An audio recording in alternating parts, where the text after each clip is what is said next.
Assalamualaikum warahmatullahi wabarakatuh. Saya mahasiswi Universitas Terbuka Palembang. Nama saya Lizi Haranti, NIM saya 8600911142, parodi saya PG PAUD. Saya berasal dari Pokjar Muara Padang.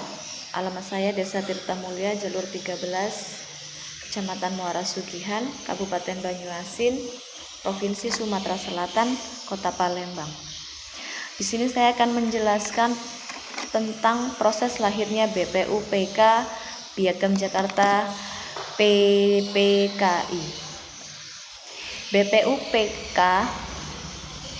adalah kepanjangan dari Badan Penyelidik Usaha-Usaha Persiapan Kemerdekaan Indonesia.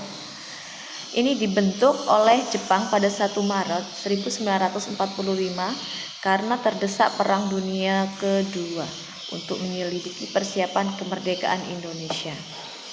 Setelah sidang pertama 29 Maret sampai 1 Juni 1945 dan perumusan Panitia 9, lahirlah Piagam Jakarta sebagai rancangan pembukaan undang-undang pada 22 Juni 1945. PPKI yaitu kepanjangan Panitia Persiapan Kemerdekaan Indonesia. Kemudian dibentuk pada 7 Agustus 1945 menggantikan BPUPK yang bubar. Pembentukan BPUPK, latar belakang Jepang kalah dalam Perang Pasifik dan ingin menarik simpati rakyat Indonesia dengan menjanjikan kemerdekaan.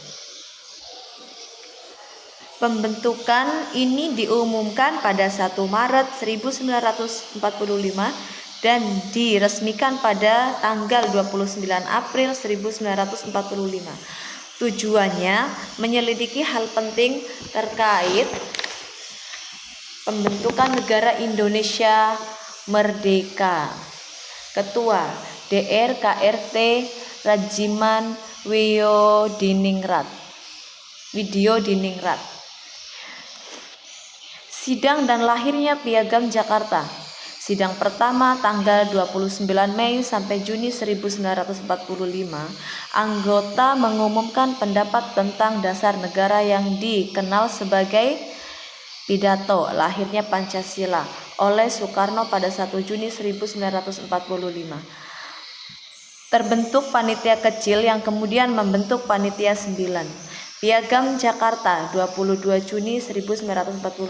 Hasil dari Panitia 9 untuk merumuskan rencana pembentukan UUD berisi rumus dasar negara yang kemudian menjadi dasar dari sila-sila Pancasila. Pembentukan dan sidang PPKI. Pembentukan BPUPK dikabarkan pada Agustus 1945 karena tugasnya selesai dan digantikan oleh PPKI. Tugas melanjutkan persiapan kemerdekaan. Sidang pertama PPKI 18 Agustus 1945 mengesahkan Undang-Undang 1945 dan melaksanakan revisi terhadap Piagam Jakarta.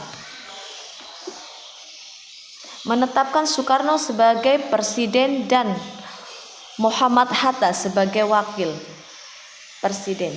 Kemudian nilai-nilai BPUPKI, yakni nilai-nilai yang bisa diambil dapat dalam hal tersebut. 1. Musyawarah untuk mencapai mufakat namun tetap mengedepankan kepentingan bangsa di atas kepentingan pribadi atau golongan.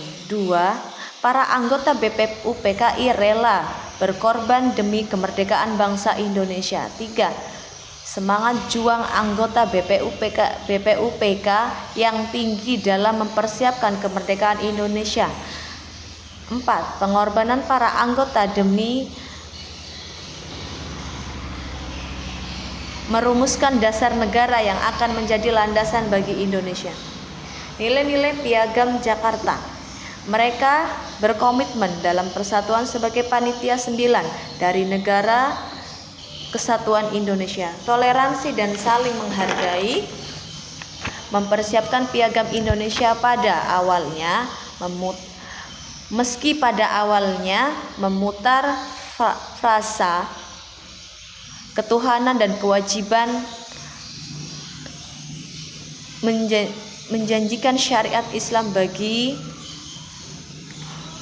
kemerdekaan Indonesia. Nilai-nilai PPKI. Kecepatan dan ketegasan menjadi salah satu nilai-nilai yang terkandung dalam PPKI. Demokrasi dan konstitusional. PPKI melakukan sidang secara demokrasi yang menghasilkan keputusan penting seperti pengesahan Undang-Undang 1945. Refleksi yang bisa didapat dalam hal ini: 1. Pentingnya persatuan di atas kesatuan. 2. Teladan kepemimpinan yang bijaksana. 3. Sikap toleransi dan saling menghargai. 4. Pentingnya gotong royong dan kerjasama. 5. Penghargaan terhadap sejarah. Terima kasih. Demikian tugas yang dapat saya sampaikan melalui video ini. Saya akhiri. Wassalamualaikum warahmatullahi wabarakatuh.